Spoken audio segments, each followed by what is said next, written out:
Okay.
Anybody want a cat? No, I don't. No. Grandson cat? No. I got kids. I've got all the names. Yeah.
Louis leaves on the cap.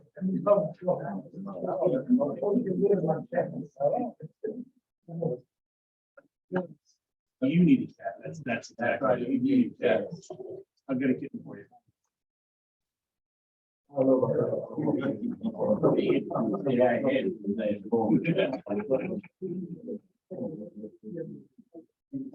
Yeah, that's what it's a little bitty one. I do. I got 6:30. Let's go ahead and call the meeting to order, please. Hey, family. Dear Heavenly Father, please be with us this evening as we go about the business of town. Lead, guide, and direct us in all that we do. Place your hand upon our shoulders. Show us what is best for the town and citizens. In Jesus' holy name, I pray. Amen. Lord, in the pledge of allegiance. I pledge allegiance to the flag of the United States of America and to the republic for which it stands, one nation, under God, indivisible, with liberty and justice for all.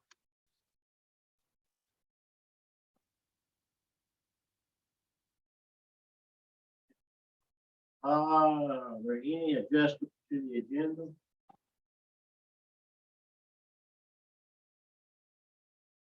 Okay. We have an approval of the agenda. Have a motion for second. All those in favor say aye. Aye. Carry. All right, this time we will continue with our public hearing that we recessed from June 20. So, we have anybody signed up? I was wondering. I don't have a sign-in sheet, but if you'd like to speak, please see me. Okay. My name is Martin Mason.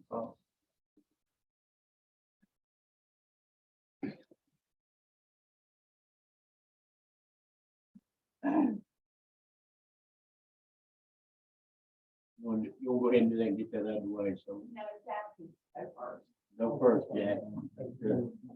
Board member, thank you. So we provided everybody here, there's a packet tonight, it's very similar to what you see last meeting. I'm not going to do it the last meeting, but we want to highlight the new stuff. I think the direction that staff received was to have a discussion with the county staff about the affordable housing program, and we had a chance to do that. One, this town staff and the county staff. And on the next note.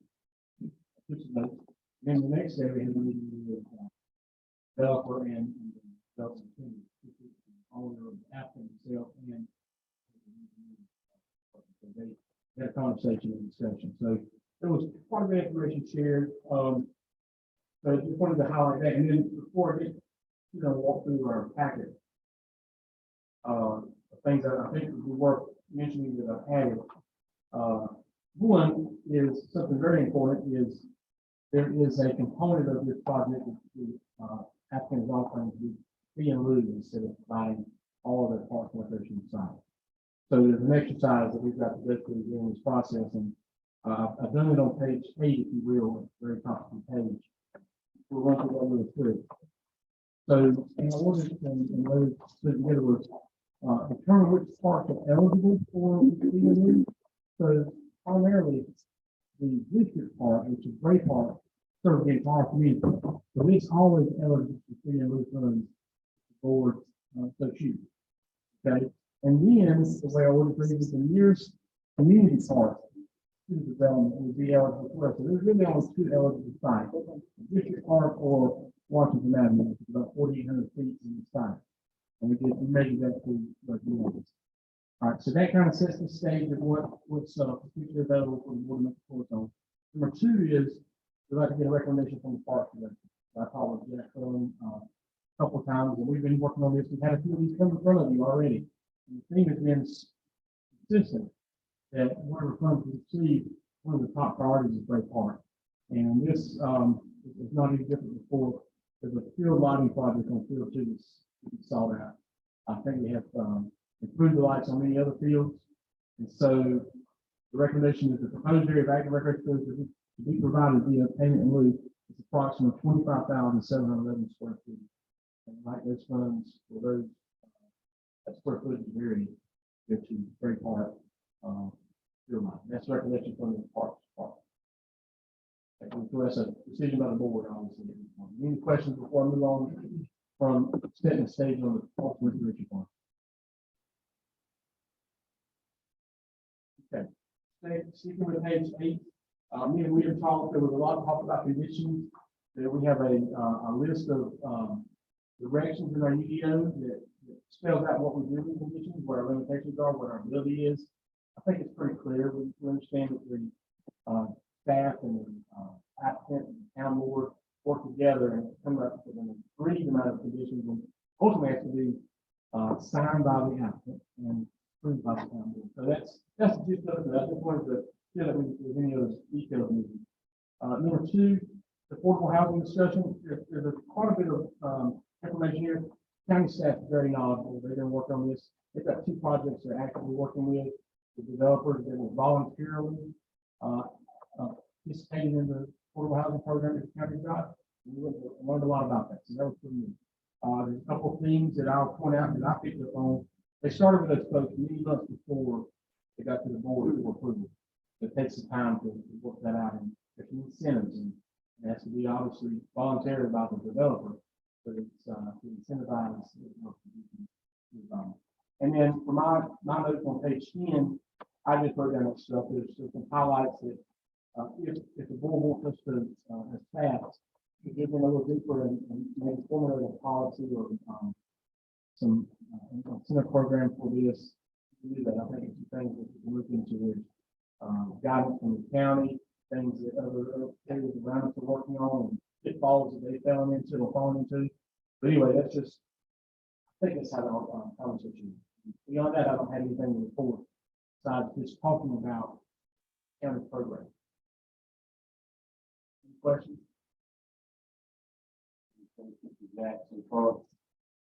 The increased fund conditions are on 10, 11, 12, and 13. Yeah, that's my last thing I want to go to last. Yes, sir. So on conditions, nothing has changed from the last meeting except we worked on one clarification. It was a minor one. On page 12, this was recommended by the planning board, and then during discussion the past week, we came up with a language that we were all satisfied with. So on page 12, letter BD, that's coordinate with the town public works utility department to provide utility, town water and sewer easements for adjoining properties where feasible, so that adjoining properties can be served by town water sewer in the future. That was something that we don't want to forget about with adjoining neighbors. That if they want water and sewer in the future, we've already got city water and sewer in this 100-acre site. It'd be ready, available to them if feasible. I think what we're talking about. Some sort of land or poverty that would make it unfeasible. But otherwise, we would probably have. That's that was pretty much what I wanted to finish on. Is that small change to the conditions that we were thinking last meeting. How much I'm sharing this now. If the board so chooses, I'll direct you to, worksheet. Page 53, and also the ordinance amendment on page 52. There's a few things that guide it. Really, you're looking for. So the two actions.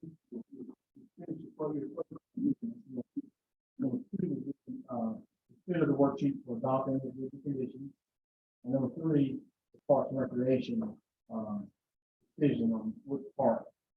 That's not part of the worksheet, that's correct.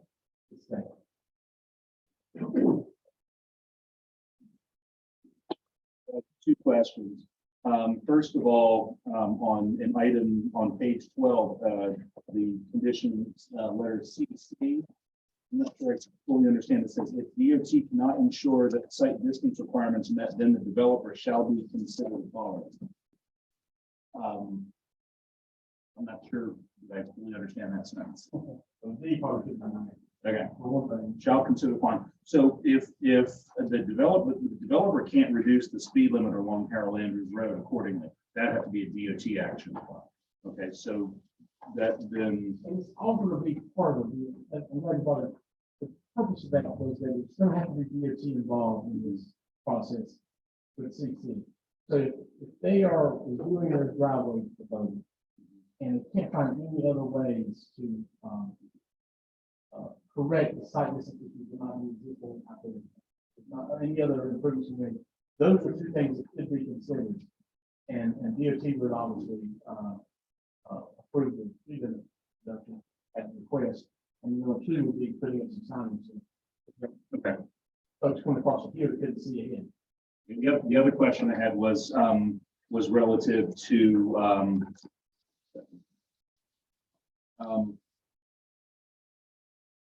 sidewalks.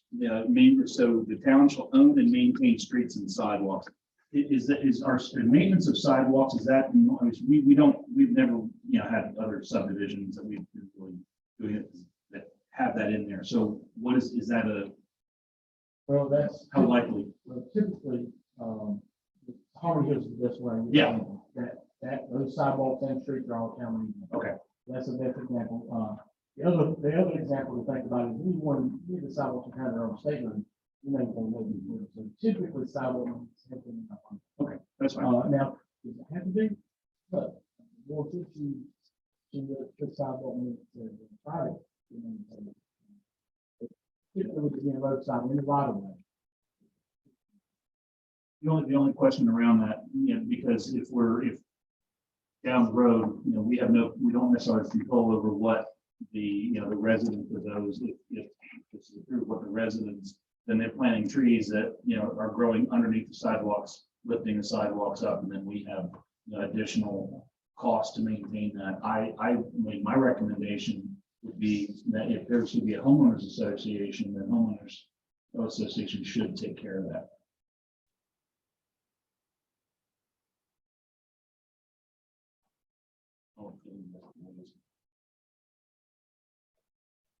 Be a homeowners association.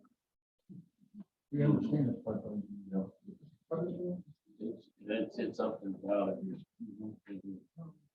Yeah, I don't mind. I mean, I have no issue if we approve it, owning the streets, and that makes sense. It's the sidewalks that we have less control over that, and you see all the sidewalks that need maintenance because of tree roots and so on.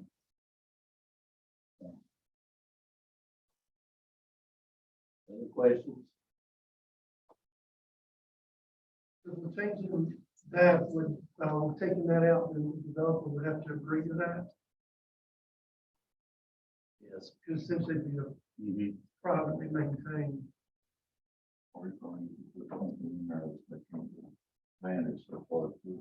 Yes. What's the setback, or any setback rule? Well, if the property owner is planning shrubbery or plantings, as Mr. HAIGES mentioned, he actually planted outside the right of way. And so there should be some separation from the back sidewalk and right of way. That would be the clear zone to keep these things out. We can ask from outside of it. That's, I think we've got that in place already. That's fine. Yeah, I just don't want to create maintenance headaches on the. And there are, and it's probably planting trees or, Yep. or even installing sidewalk beside a big 30-inch oak. So really, you know, that is, it's a plan. Yeah. That's great. You mentioned about, DOT and the, looking at, the speed limit, but also making sure that there's the advanced warning signage. So is that going to be a definite that will be there, or is just an investigation of whether it's going to be there? It was not a requirement as part of the traffic plan, now, so it was a suggestion. The plan will pick that suggestion up and with those conditions. If they got into a jam and the site distance was not what we need to do during the driveway permit approval, and then these other things to help that.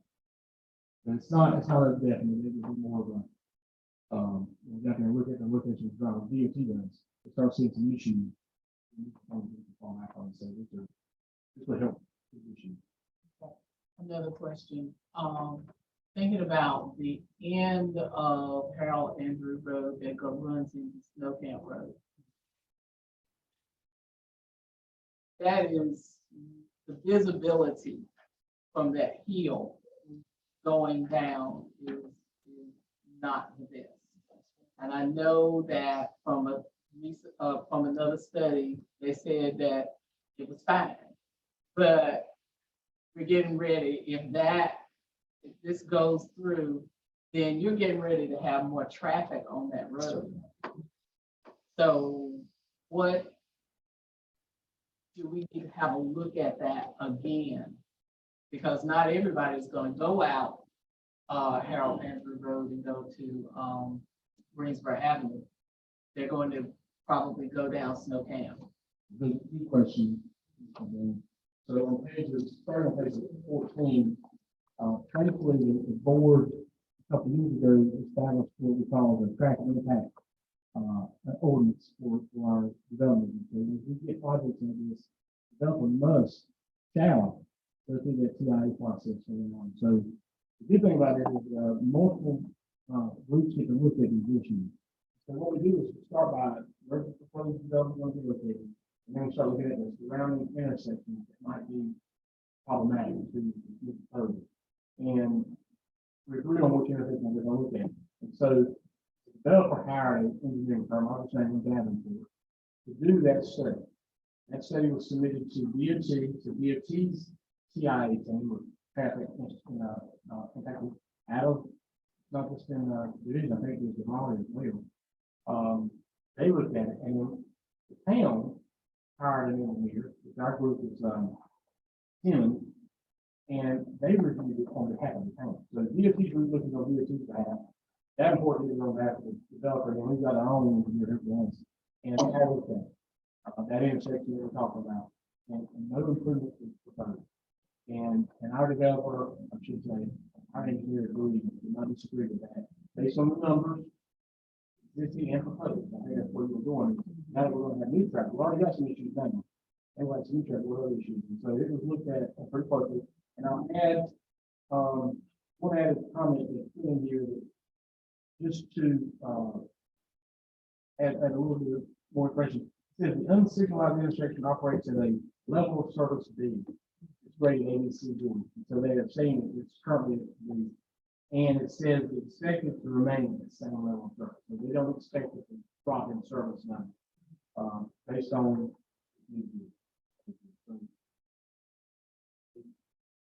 I don't have anything else offered except we got 3 engineering firms look at it. And give us that report.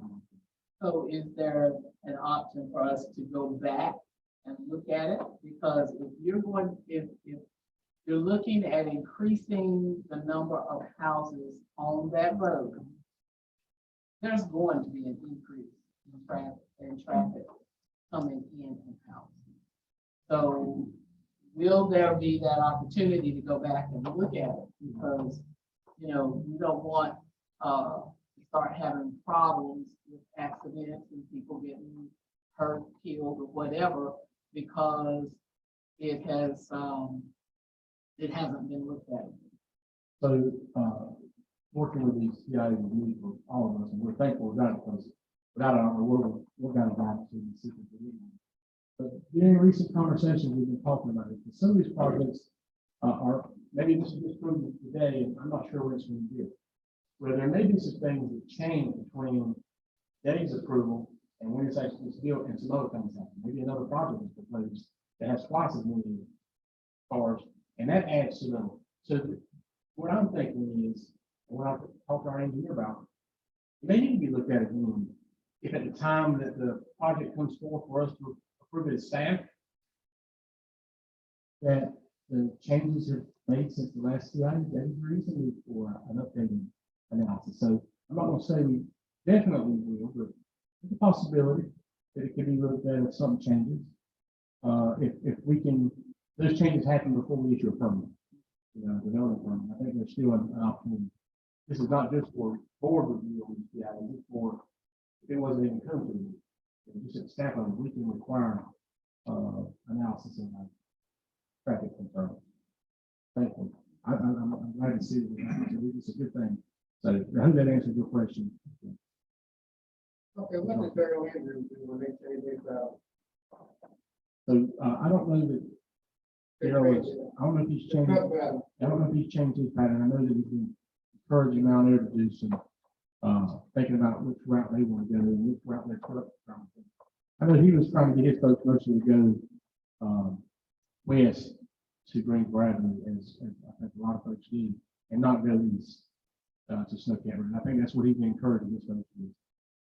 And I know some signs that they're wanting to do that to encourage that. So that was started by the planning board and ultimately adopted by the town board, signs to be put. So there's some of the things that happened between back in.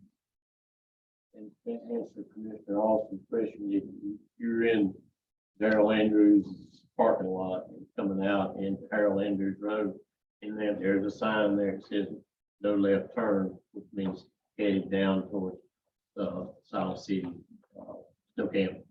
But and it's a great big sign that you can see. I happen to go by there several times. But yes, he has taken some step for his traffic to go out to Greensboro Avenue. Another question? Oh, excuse me.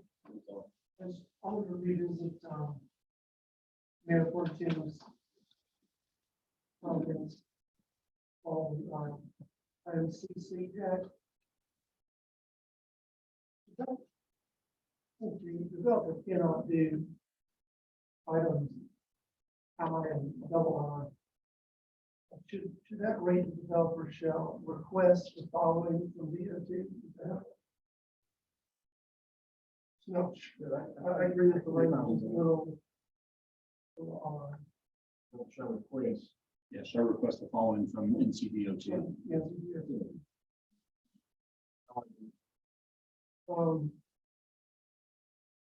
And if we took out M, how would that affect, how would that affect the project moving forward? How would that affect things moving forward? If we got M? From a planning standpoint, you can have it either way. Obviously, you can put where that bottom and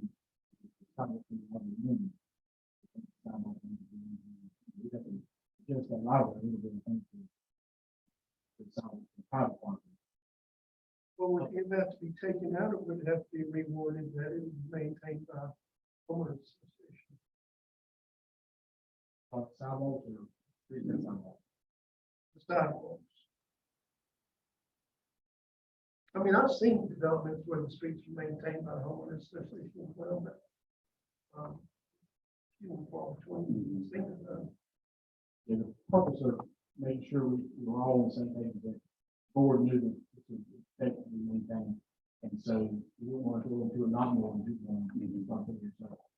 Developer likes this idea, so I think it's more a question for them than it is a planning staff. We could go either way. It doesn't have, as long as the street meets the town standard, it doesn't have to maintain. I have Like one from the planning standpoint. I don't have an issue maintaining, I mean, if we maintain roads. Because that's, the taxes being paid by the homeowner. It's sad.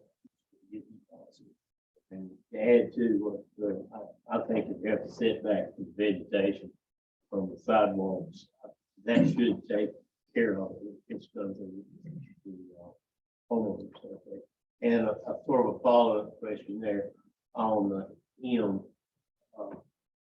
What the other developments that we currently have, what are we doing there? I mean, where I'm going is to be consistent at what we do across the board.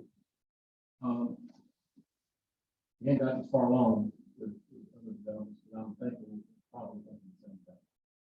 Street and sidewalks, they look at the curve, they're almost an extension of the street. So how many Where- years have you been done? They're coming from. Now, we do have some development. Do they have a homeowners association? And, there are some situations where the sidewalk might not be considered street side, and they want it to be more of a recreation, and we get it away from the street. Separated 10, 15 feet away, and then it becomes a greenway or recreation path. So that can be another alternative to sidewalk that would be found in.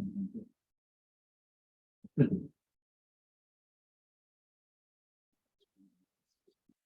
Well, if we're on the distinction between sidewalks at the road and sidewalks that are back from out of the right of way, kind of linear development, then do we need to be more specific with our language that developer, if the developer agrees, developer requests the town maintain streets and sidewalks within the right of way? Yeah. Period, because this says within the development. Yeah.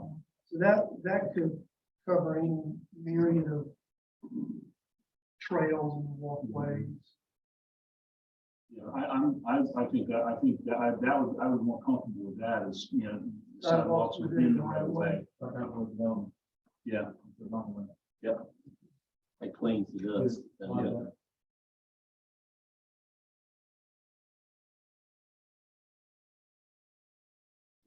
Any other questions? No, I don't think we have one person signed up to speak. Mr. Marvin Mason. If you would come to the podium, please state your name and that.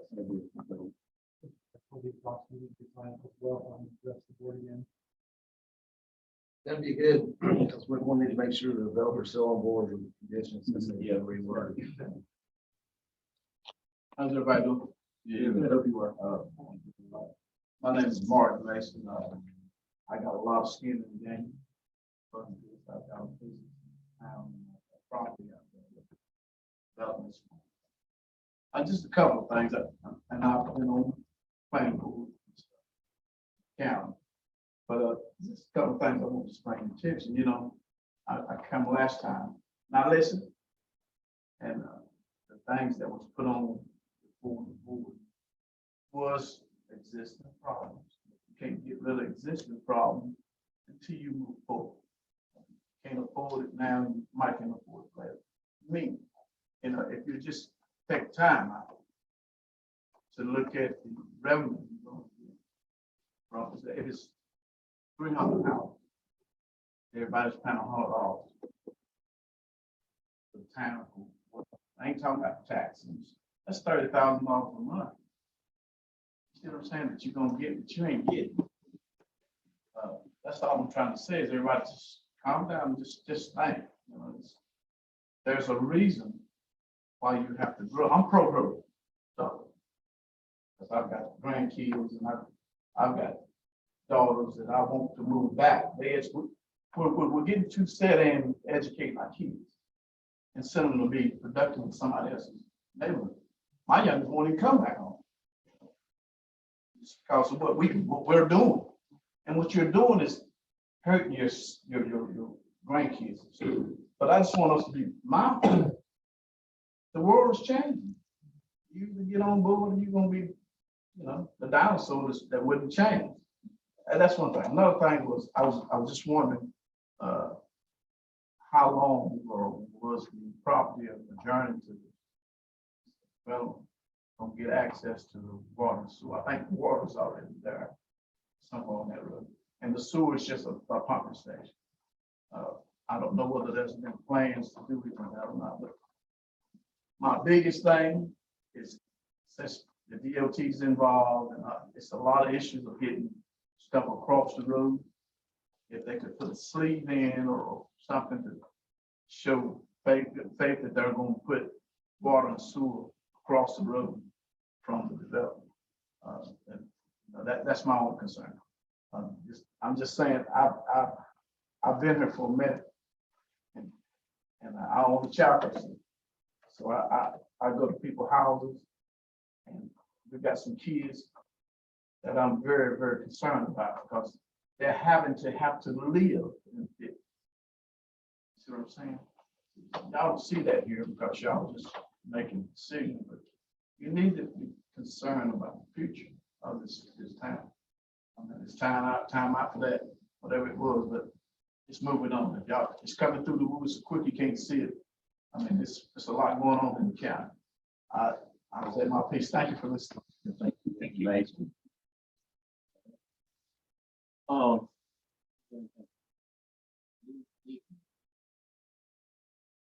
He had signed up for the previous meeting, and he is the representative for the developer. I got that correct. State your name and address, please. Rick Dickey from Stimel Associates, site plan Paris, 601 North Trade Street, Suite 200, Winston, North Carolina, 27101. So thank you for the opportunity again to speak to you again this evening. It's been fun to be in Siler City 3 Monday nights in a row. Several times forward and here tonight. But just, you haven't answered any questions that you have again in regards to the overall proposal from this standpoint. Part of the conversation I've heard tonight was in regards to sidewalk. We would be in agreement with the sidewalk in the public right of way. We know that we have some recreation areas and trail areas that would be outside of that. That would be part of the homeowners association responsibility as part of those areas. We do request sidewalks in public right of way as part of the town maintenance from that standpoint. Also, in regards to, we had a conversation that Jack had mentioned, looking at the affordability and working with the county and the opportunities that they have there. In those discussions, we were kind of eye-opening about how they really start that process. And like most of the stuff that's represented, the other groups started in February and March. About affordability. So a lot of that actually has to do with what your incentives are, what your lineup for, and what your overall goal of what this project is. This project here tonight is not an affordable project, so it's not a workforce housing project, it's a market project. And we had some questions to that last evening, whether that was the case, that there's an affordable housing. No, it's not an affordable housing project, it's a market thing. So I'm going to kind of make that clear at this point. So it was great, kind of getting all that information in regards to what we do from an affordability standpoint. But at this time, we want to wait, obviously, we'll bring a builder on board to help with this development. They probably have some restrictions of whether they want to do affordable projects. We want to have that partner with us.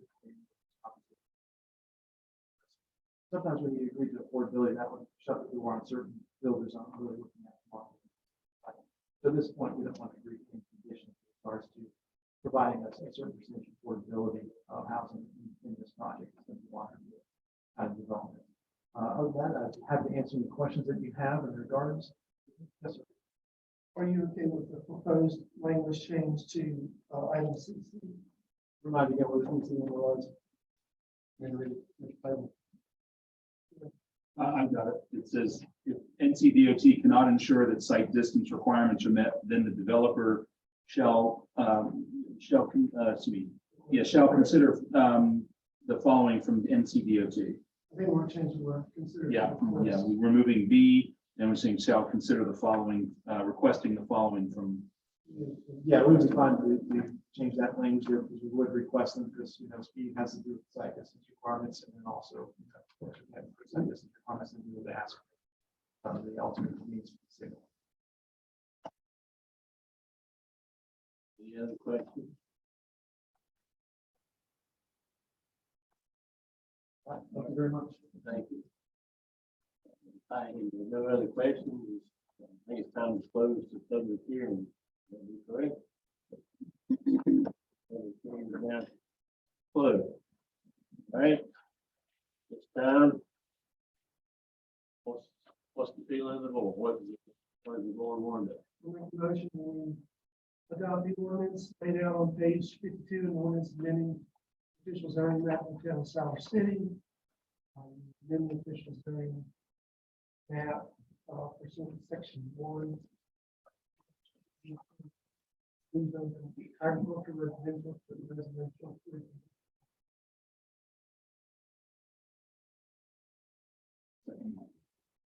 Mayor, and there's one small thing that the planning board got picked up on as well. The land development plan recommends a different density than presidential density. And they suggest that the land development plan be amended as well. So if you want to stay consistent with the planning board, then staff would agree. They want to choose number 2, then number 1. We're just gonna, we're on the ordinance on page 52. These all, Don't we have to change the zoning before we do the commission zoning? ordinance? it's already the, Because it made it sound like it was 2, You know, actually makes it sound like it's 3 motions.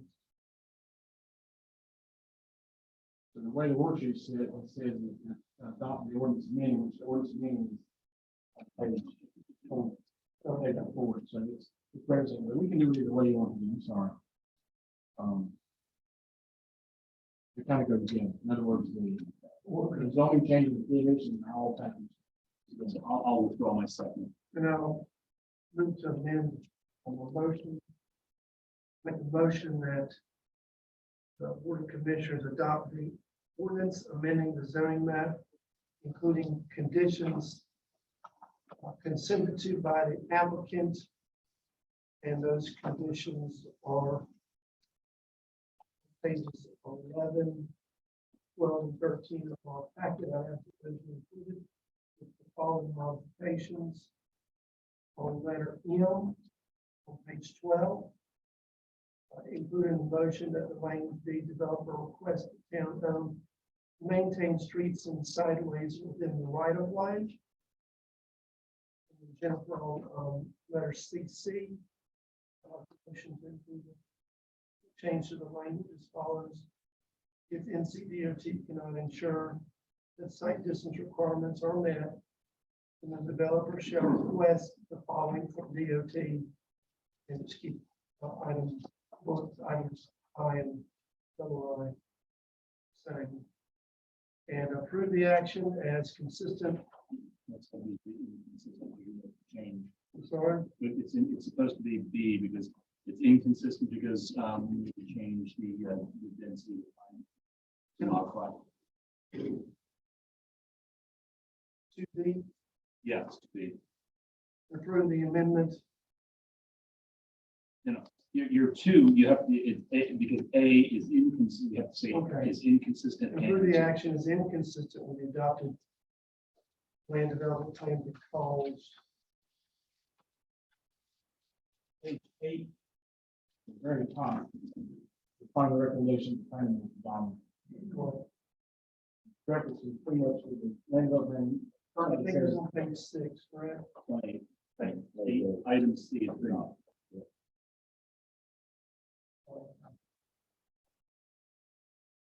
Approve the actions inconsistent with the adopted land plan because they recommend amending the land development plan map for subject property from low density residential classification, high density residential land use classification.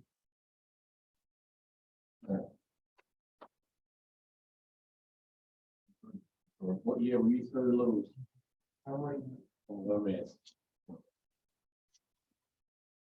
I think it just needs there the reasonableness. Yeah. I just gotta do B and C. All right. Approve the amendment, approve the following amendment, to land development plan and approve the proposed amendment is reasonable because land development plan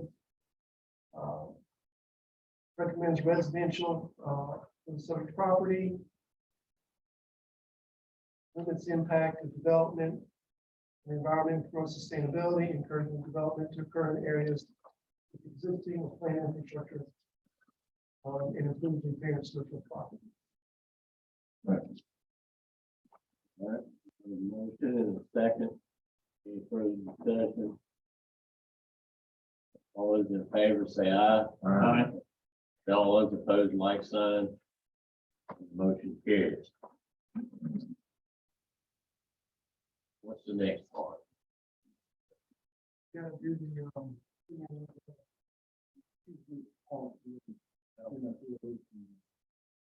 Page demo. I'll make a motion that we spend the fee and move funds as recommended by our Parks and Recreation Director for Ray Park lighting project. Motion second. Is there any further discussion about this matter? No, all those signify by saying aye.